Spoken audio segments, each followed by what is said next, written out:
Alright, I'm gonna be doing this solo book review on The Last Call and the Rise of and Fall of Prohibition. So it's a nice day to be doing it outside, not so hot and sunny. It's probably perfect weather to be doing this. So let me start off by saying that politics and alcohol have always been closely linked in the United States. Considering that when our early explorers first founded uh, this new continent of America, not continent, but you know what I mean. All right, yeah, that they brought with them more alcohol than did even water for their thirst, and it's pretty amazing that they got an amendment actually passed to ban alcohol, and believe it or not, it actually went on for over 10 years.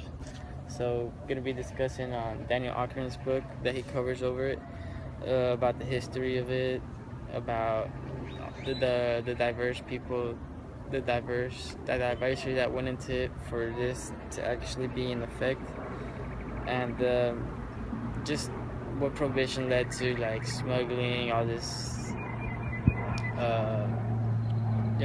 basically unorganized crime that happened just due to prohibition. So you might raise the question, oh, why did prohibition happen? And honestly, prohibition would have not been possible if it wasn't for the Anti-Saloon League. Now you might say, now what is the Anti-Saloon League? And to understand that question, you might have to understand what a saloon is. So a saloon is basically like a bar that we have today. And an issue that was going on was many women believed that their husbands spent a lot of their time and money, and that these saloon leagues were creating problems for their families. It's alrighty, sorry about that. Somebody stopped to ask me a question, but let's go on. Yeah, so they believe that these saloons were causing problems. Not only in the household but everywhere, even in the workplace. Big business owners believe that their workers were slacking due to them drinking alcohol. So this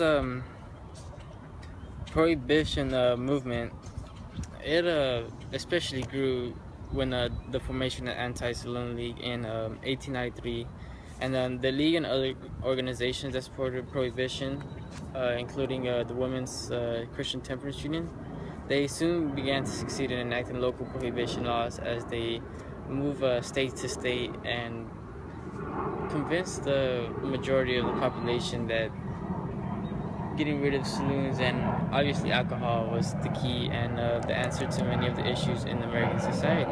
So yes, as soon as they got many more people's support, it eventually became a campaign for prohibition rather than just one organization worried about the issue. So it was more of a national effort now to ban alcohol, right? So a lot of prohibition leaders believe that once these businesses lost the license to sell, distribute, manufacture, produce, or anything dealing with alcohol, that a lot of their problems in American society would go away. For example, some leaders look forward to a big educational campaign once they put the drinking businesses out of business, and they believe that in 30 years they would have the whole nation to sober up. But obviously that didn't happen, with prohibition only going on for 13 years. Alright, so in the last, oh wow, yeah, The Last Call and the Rise and Fall of Prohibition, Daniel Ockren, he basically goes over what gave birth to prohibition, and what caused it, what all the different factors that went along with getting this amendment passed.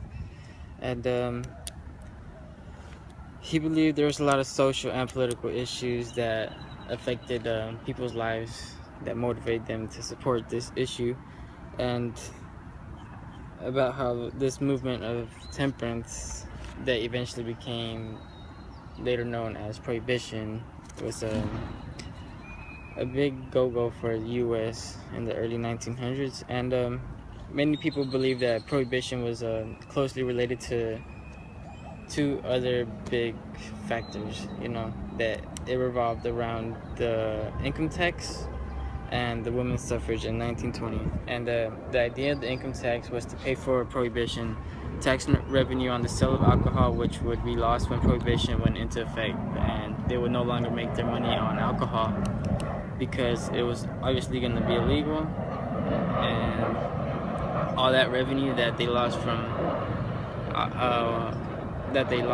with alcohol, they will gain it all back with income tax. So tax revenue on the sale of alcohol would be replaced with this income tax. And then the women's suffrage was thought to be also another instrument that was achieved by Prohibition, because Prohibition was widely perceived to be a women's issue, which later turned out to be a nationwide issue. And the Prohibition was achieved without women having the vote, and then that's funny because they played the major part in it. And then it was also thought that wealthy Americans wanted to repeal Prohibition to get this income tax put into place, and it obviously did, and it is still in effect today. And Prohibition itself was not a total irrational movement, but it was more an attempt to address a serious issue in American society, and women put their foot in, and they got pretty much, you can say, what they wanted. And because they would say things like a drunken husband and father was sufficient cause for pain, but many rural and small town women also had to endure the associated ravages born of the early saloon, the wallet emptied into a bottle, the job lost, or farm work left undone, and most pitilessly, a scourge that would later in the century be identified by physicians or syphilis of innocence, and venereal disease contracted by the wives of drink-sodden husbands who had found something more than liquor lurking in saloons. Saloons were dark and nasty places, and to the wives of the men inside, they were satanic. So those are the kind of things that they believed was caused by a little sip of alcohol. And they made this movement very extreme, and they pushed and pushed until they got this 18th Amendment passed. And toward the end of the 19th century, the Anti-Saloon League came to the fore of the Prohibition movement. So they were at their peak with several supporters all around the nation. Clergymen occupied at least 75% of the seats on the board of each state branch of the Anti-Saloon League. And then they were mainly Methodist and Baptist, but the Anti-Saloon League was dedicated to removing alcohol from American life, and that was their main goal. And it became the most powerful pressure group in American history to that time, and was able to control politicians from the local to the national, and it was all across the United States. Like I said, local to national, it was from the state government all the way to the federal government. Everybody was almost in on it.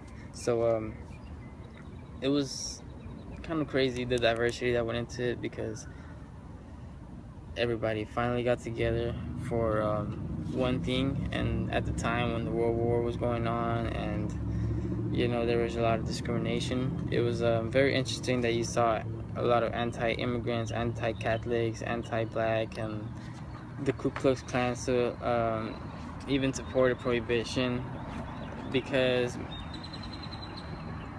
mainly because it was against the immigrants, Catholics, and Jews. So all of these alliances that formed together caused a big Prohibition, basically like a monster truck. Just nothing was stopping him, and they were very interested in obviously getting rid of the alcohol in the US. So even big corporations came to support Prohibition under the idea, like I said, that their workers were being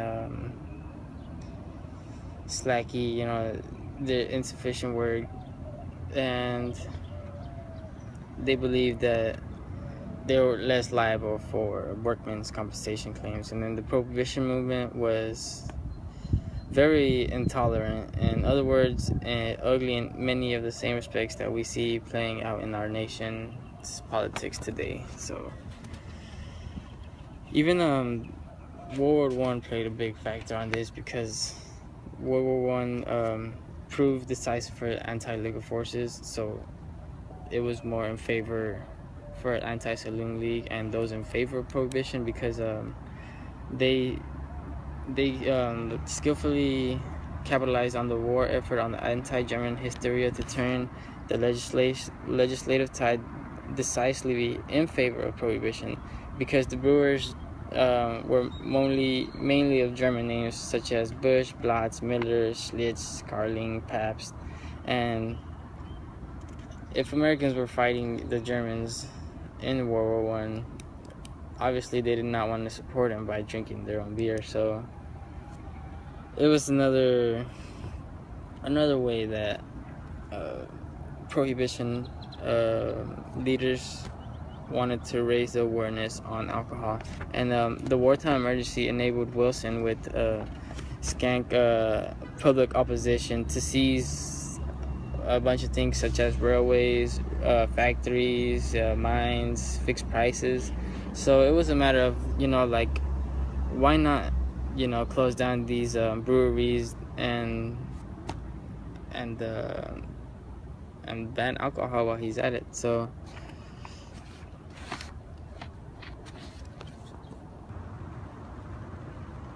sorry about that. It started raining, so I had to catch some shade, but can't let that stop my awesome book review. So let me continue and say that prohibition in the United States was mainly a measure designed to reduce drinking by eliminating the business that manufactured, distributed, and sold alcoholic beverages. And then the 18th Amendment ultimately given to the U.S. Constitution thanks to the Anti-Saloon League and every participant in it.